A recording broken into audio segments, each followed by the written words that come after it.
Hi, it's Steve Rhode, your Get Out of Debt guy. If you're listening to this podcast, you probably want to learn more about money, credit, and debt, or you're one of the many good people out there with bad debt and you want it to go away. But stick with me. Together we can make that happen. Either way, I'm here for you, and I believe a better and more financially successful future is ahead. It can be within your grasp. I'd like to ask you for a favor. If you find this or any of my podcasts helpful, please take a moment and leave a review on the podcast platform you're listening on. Your feedback and opinion matter to me, and if I've done a good job, your review helps others to find the podcast as well. And while you're there leaving your review, don't forget to subscribe to the show so that you can be notified when the next episode comes out.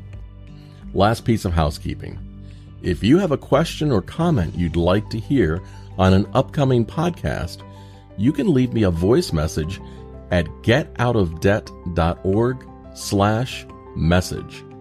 Or leave me a question for me to answer on my website by going to getoutofdebt.org/question.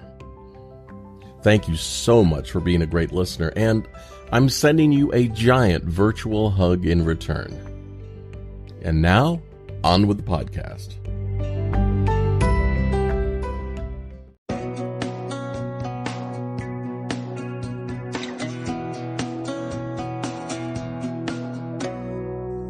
Hi, this is Steve Rhode. You're listening to the Get Out of Debt Guy show with Damon Day. Damon's here with me again. Damon, hi. Hey, Steve. How you doing? You know, it's been over a year since we did our last show. I think we just, I don't know what happened. We just forgot to put it in the reminder schedule or something. We just stopped doing it. A year. Yeah. Well, you know, a lot can happen in a year, but there's just so much stuff to cover that sometimes it just slips your mind. And the other day we were talking and said, hey, we haven't done a podcast in a while. Yeah. Podcast? What's a podcast? Well, I mean, it's been a really adventurous year. I've got to say, a lot has changed. Almost the entire debt relief world has changed in the last year. I think when we left off, we were talking about debt settlement back at that time, and since then, just so many companies have vanished and disappeared. The funny thing is, it's kind of like what we predicted. Well, it's more exactly like what we predicted. I was trying to be diplomatic. Oh, I'm really not. Okay. I don't have the filter that you have, which is my problem. Yeah, because we had predicted that with the changes that came to debt relief and debt settlement laws, that came with the Federal Trade Commission, telemarketing sales rules, all those boring acronyms and everything, that it was going to really change the way the industry worked because so many of the companies had been taking fees from consumers on the front end. So, as a friend of ours once said, they essentially created a giant Ponzi scheme, and unless they were enrolling new people, then they weren't going to be able to keep funding the business. And it looks like that's what happened. Yeah, and it's unfortunate. There's a lot of people out there that are really kind of left high and dry.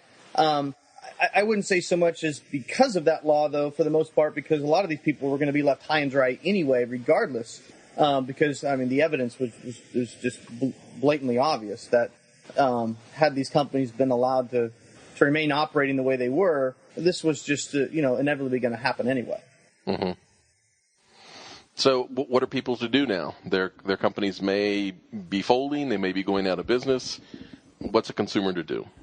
Well, it's tough to say. Obviously, it depends on, I hate answering questions like this, but it's the way you have to do it. But it depends on the consumer situation. There's a lot of different options. If you're enrolled in a debt settlement program and one day you find that they're not answering the phones and they're gone, it depends on where you're at in that process. Have you just gotten started with them? Are you dealing with lawsuits already? Are you getting wages garnished?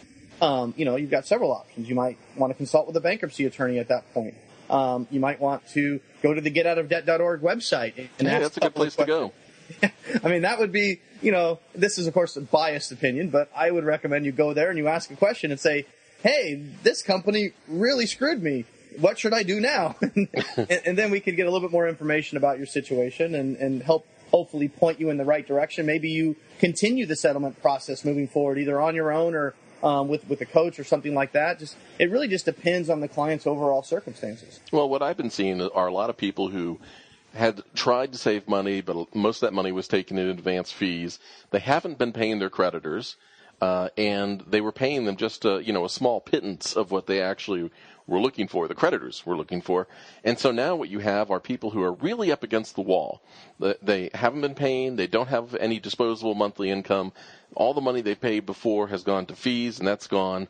And we're running into a problem where a lot of people can't even afford a solution like bankruptcy. Yeah, that's true.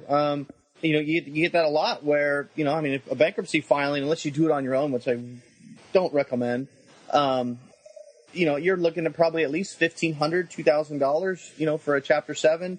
A lot of bankruptcy attorneys, though, what I'm noticing more so now than even in the past is a lot of bankruptcy attorneys are working out payment plans with consumers, which is why it's always important to at least talk to a licensed attorney, go over your situation, talk about their fees, their program, especially a Chapter 13. If you end up in something like that, you can typically roll your fees just into the monthly payment. And even sometimes on a Chapter 7 where you can at least bring a bankruptcy attorney on. They're usually not going to file the Chapter 7 until after they've been paid in full, but right. There's some things that they can do to at least get the ball rolling, get started. You can give them a down payment and kind of get going. But, for the most part, it might take a consumer several months just to save up enough money in order to file bankruptcy. Well, they've got to do something. The landscape of debt relief options has now changed a lot in the last year because people were being inundated by all those ads they saw everywhere for debt settlement. Now you don't really see the ads anymore, but people still have debt. So I think that a lot of people are just wandering around wondering, what do I do now? Because the options are really limited now to work something out with your creditors. Maybe if you can afford your minimum payments, maybe think about credit counseling. And then we have this remaining stigma that was created by so many people about how bad bankruptcy is. And so people discount it and they don't think about it as a real option. Yeah, the options available really haven't changed. It's just, like you said, the landscape has changed. But, debt settlement is still an effective strategy under certain situations and, depending on the client's circumstances. Consumer credit counseling is certainly a viable option, again, depending on the circumstances, as well as bankruptcy. But, what we always like to recommend is look at everything. Look at all the different options before you make a decision. And that's one of the challenges that consumers are having is they can't really find a place where they can go to get answers and information about, should I be doing a debt management program like a credit counseling, or should I look at debt settlement? I've heard all these bad things. I heard all these new laws and all these debt settlement companies were getting sued. So is this a bad thing or not? Or, should I be filing bankruptcy? I don't want to file bankruptcy because I heard all this stuff about bankruptcy is going to ruin my credit for 10,000 years and never get a job again. And all these crazy things that's floating around there on the internet. So consumers really just don't know where to turn, what to do. They keep researching it, and they get conflicting information all over the place. And then they're just left with this kind of paralysis of analysis. Right. And they just got information overload. And so they do nothing.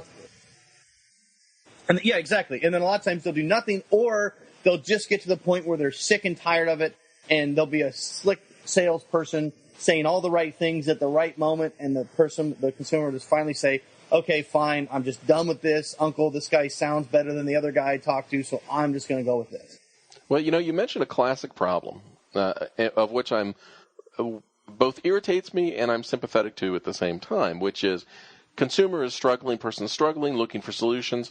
They connect with somebody on the phone who tells them they've got a magic wand if they pay only X amount of dollars. And so on one hand, the consumer thinks they've been educated. On the other hand, though, they are just simply passing on the responsibility to somebody who's telling them something that sounds good. Right? So at what point, how do people evaluate if what they're being told is the truth? Well, short of a shameless self-promotion plug about us, it's hard. You can't really. And that's really the problem of the entire debt relief world, which, I've been bitching about for a long time, and you talk about it quite extensively as well, which is, it's really simple. Where does the consumer go to get straightforward information about what they should do about their situation? Right? Right. Really, they think about that question. Who do they call?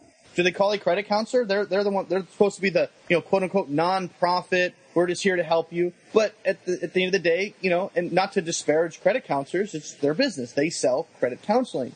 And as a reader pointed out today, she said she had contacted credit counseling, but the only thing that they could help her with was her unsecured debt. And she was wondering, why can't they help me with my entire problem? Yeah, because they've got their specific business model, and for certain consumers, that business model works really well.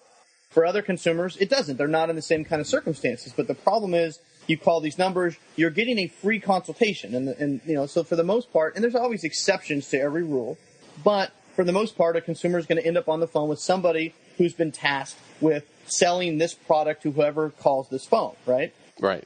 And that's their job, whether it's debt settlement, bankruptcy, credit counseling. So, a consumer is calling all these people thinking they're getting advice, but really what they're getting is, for the most part, free sales pitches. And this is a funny experiment I always like to tell consumers to try. Call a credit counselor, a debt settlement salesperson, and a bankruptcy attorney.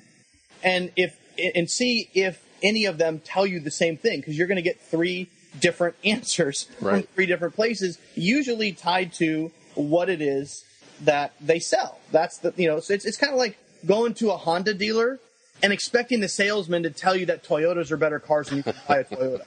I mean, it's really the same thing. That's a laughable outcome, but yet I understand exactly what you're saying. You're unlikely to get that from somebody who is selling their particular debt relief widget.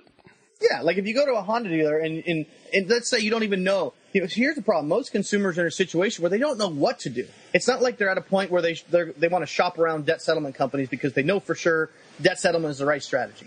Most consumers just don't know what the right strategy is, don't know what the options are, don't even know what to evaluate. And that would be like if your car starts, running funny, it's not starting right, and it's kind of, popping and things like that. That would be like going to this, same Honda dealer I just mentioned and saying, my car's running a little funny. Do you think I should just buy a new car? Yeah. What do you know? Well, of course, and people, it's funny, but people just instinctively know you don't go to the salesperson at the car dealer and ask them to diagnose your old car, and then you don't expect them to sell you anything other than a Honda that they sell, right? And so then when you're there, but the difference is consumers know that going into it. That's the big difference. They don't go to the car dealer expecting to get unbiased advice about whether or not they should buy a new car and what kind of car they should buy. They go to meet with the trusted mechanic, or they pull up the Consumer Reports, or they get the Carfax. In that industry, they know there's other places where they can go and do their independent research before they go. And then the sales guy has a purpose, obviously. Once the consumer gets that point where they've done all their own research and they know they want a Honda, they know they want this one, then they're going to go and talk to different salespeople to see where they're going to get the best deal. But they don't do that until they're ready to do that. Well, it's almost like they leave their common sense and logic in the trunk when they're shopping for debt relief help. But I mean, I totally get it. It's embarrassing. You're struggling. It's stressful. It's impacting all parts of your life. And the last thing I think people want to do is sit back and take an academic look at the situation. In fact, what they really want is they just want it to go away. Yeah, and it's not really the consumer's fault because, I mean, most consumers know about Consumer Reports. Most of us know there's mechanics that exist in the world, that their job is to diagnose the car and tell you what you need to do, and then you can make an educated decision about, is it worth it to fix it, or should I just go ahead and scrap it and buy a new one?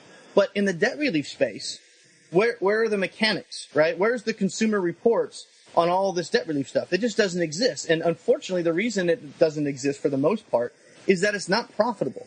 It's much more profitable to sell a consumer something than it is to analyze their situation and tell them the truth, right? It's just there's not a lot of money in it. I know that speaking from personal experience. I make a lot of money helping consumers out, but I do it because, it's the right thing to do, and I'm just kind of the mindset of if I didn't do it, then who would? And I'm not saying there's nobody else out there that does it, but they're hard to find because they can't afford, I can't afford to advertise. I don't charge enough money to compete with a company charging somebody $5,000 to do what I can tell them how to do in a 1-hour phone call, right?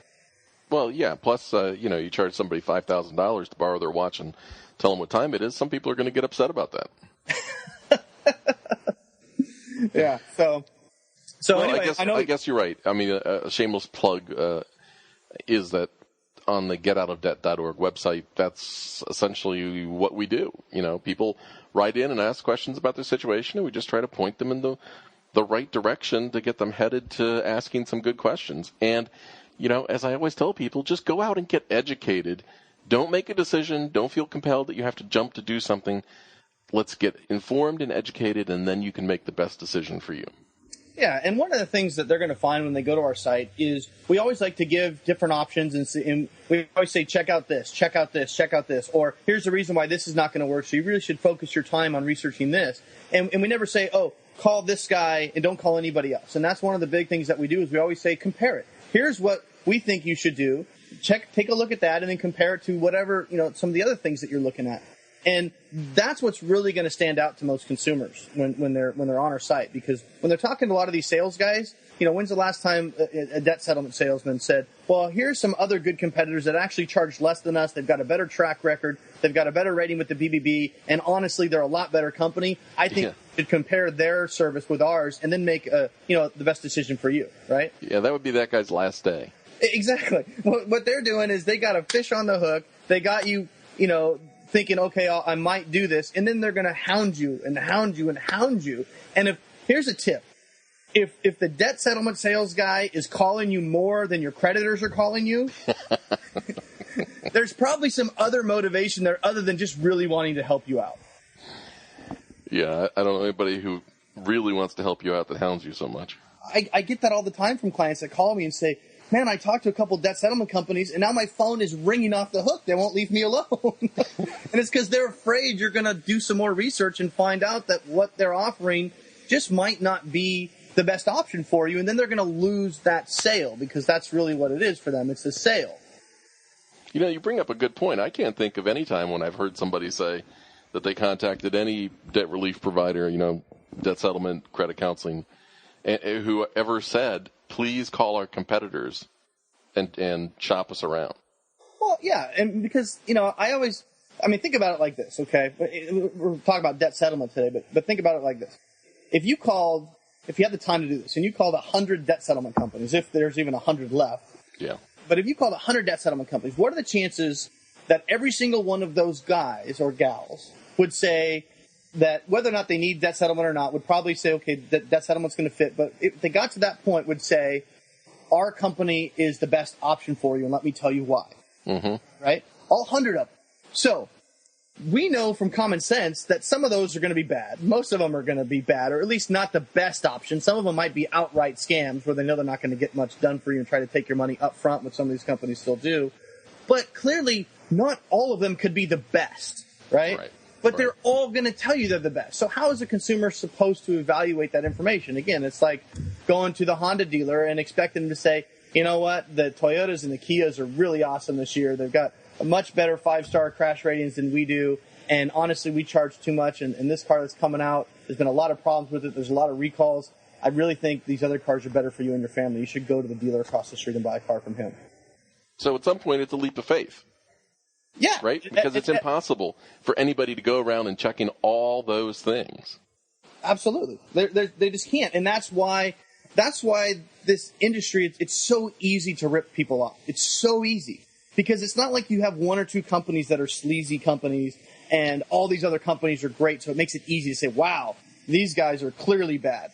It's almost the whole lot are doing the same thing. So when a consumer calls 10 companies and gets the same kind of story, how is a consumer to think, well, 10 people can't be telling me the wrong thing and can't be ripping me off? And that's why they end up getting into these problems, because you got 10 different guys essentially telling them the same thing. And then they end up thinking, if you tell a lie often enough, people start to think it is the truth. Right. And there are good guys in debt settlement. There's good guys in credit counseling. There's good guys in bankruptcy. But again, it's just so hard for the consumers to find the good guys. And then even if you find a good guy, how would you know the difference? Well, on a different matter, so here's a situation that I've had a bunch of reader questions about lately. And it seems like people come and they ask the question, I'm adding to my debt, right? I'm not getting out of debt. I'm adding to my balance every month. My credit card balances are going up, and I'm unsure about what to do. For me, that's kind of a big warning sign where you're going further into debt and you're still uncertain. What do you say? Well, everything not everything, but most of it is going to come down to cash flow. I mean, that's one of the first things I look at whenever I do a consultation. I send out a cash flow worksheet so I can at least get a snapshot of what's coming in and what's going out. Because, sometimes trying to fix, they come, they say, oh, I want to get out of debt. Well, of course you want to get out of debt. If you didn't, you wouldn't be calling me, you wouldn't be on our site. Mm-hmm. But trying to solve the I want to get out of debt problem without looking at the immediate issues. Like, for instance, like you said, if they're spending more than they're taking in, trying to come up with an overall debt solution is kind of like going to the ER with an arterial bleed and a broken arm.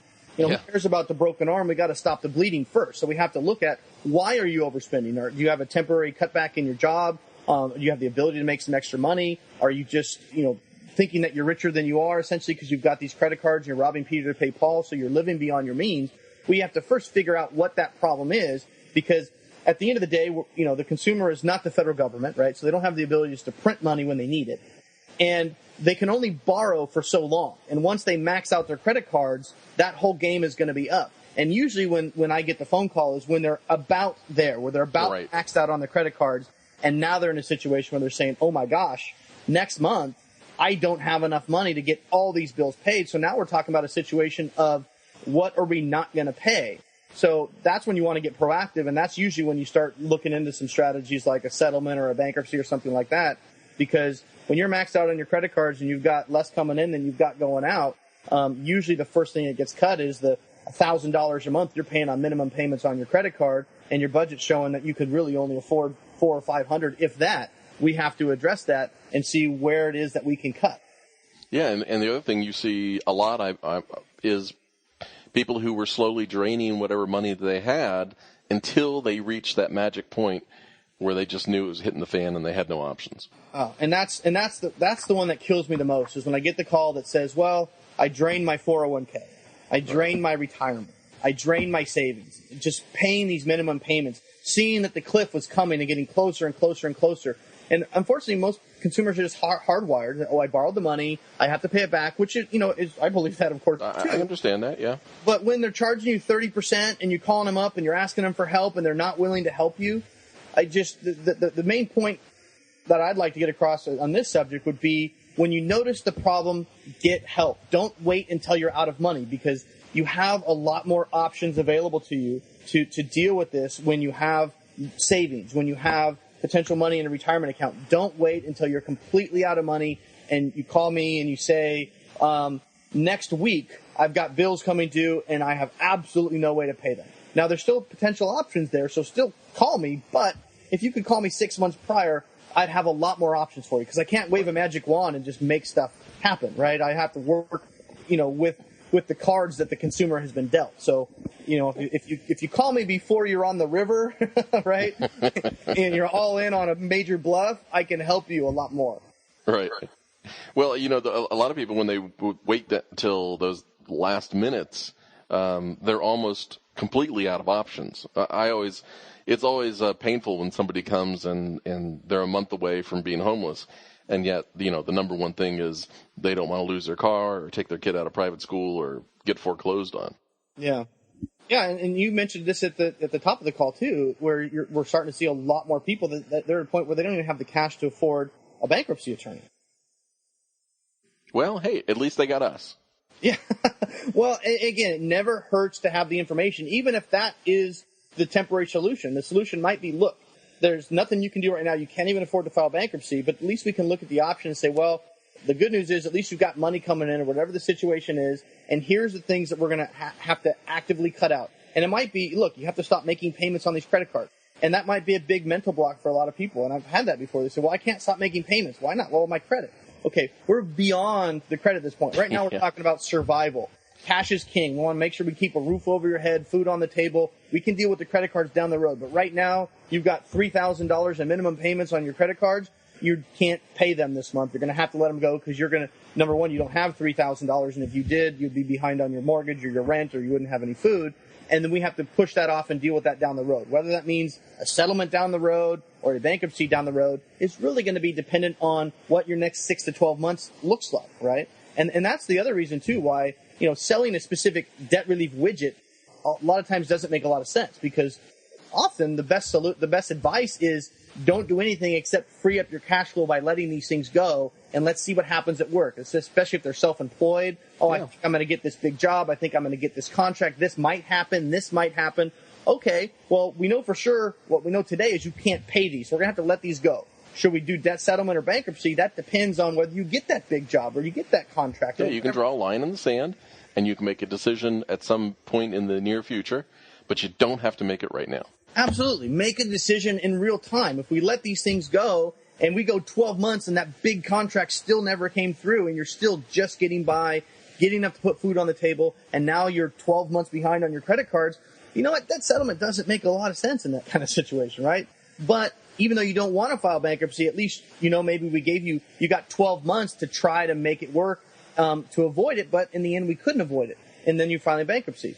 In a situation like that, there's really no point to hiring a debt settlement company who's going to hurry up and maybe try to settle one or two debts just to get paid. Right. Right? And that's what a lot of them do.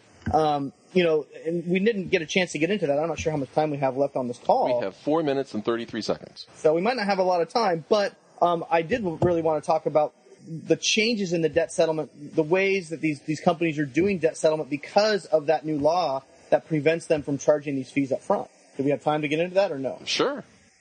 Well, the big thing I've noticed is that, when this law came into pass, obviously most of these companies couldn't charge fees up front, which is how they're making all the money. Well, now what a lot of them have done is they've just kind of switched, and a lot of them are now starting to do what are called term settlements, okay, where they would go and they'll scramble to try to get some kind of a deal done. Let's say the consumer can settle a debt for $5,000, but they only have $2,000 available. Well, one of these companies will go in and try to get that deal where they maybe do $2,000 down and then 6 payments of $500. Mm-hmm. All in all, not really a bad deal versus waiting 12 more months and then having to settle.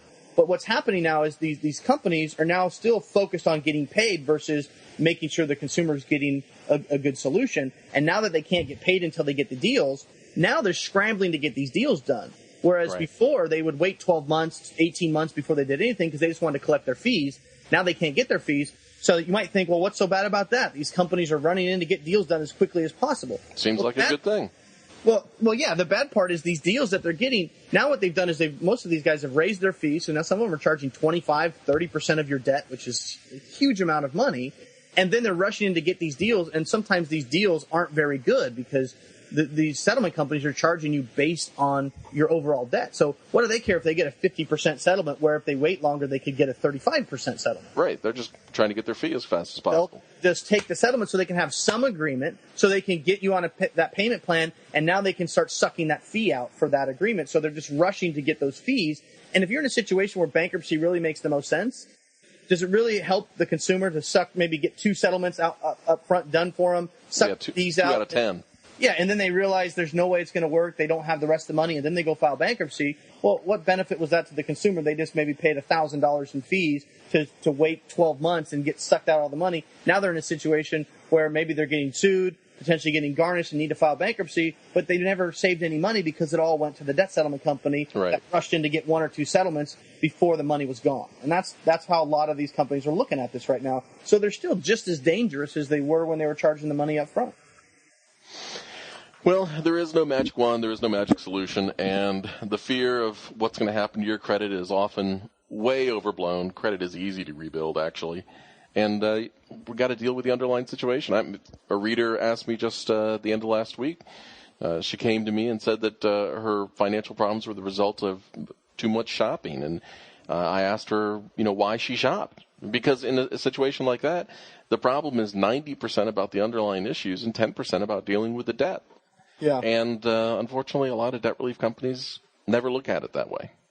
Yeah, well, they just look at it as how much debt do you have, what's your payment, here's the new payment that you're going to have, and how does that sound? And they sell it like they're selling a used car. Don't pay attention to how much the car costs. Pay attention to what your small little payment is going to be. Well, Damon, we've reached the end of, after our 1 year, I think it's been actually 16-month hiatus. We're getting back in the saddle again. So we've reached the end of our podcast. Great. Glad you got to talk to me. Yeah. Glad I got to listen to you. Thank you. So, listen, I always did the end of the show You got some sort of spontaneous idea about how you want to end this show? I don't, but if you would have given me a little bit of notice, I probably still wouldn't. I did. I just gave you like 2 seconds notice. No, maybe you should just kick it out just like you used to. All right. Well, this is Steve Rhode, your Get Out of Debt guy. Be sure to practice safe debt. Talk to you next time. Bye-bye.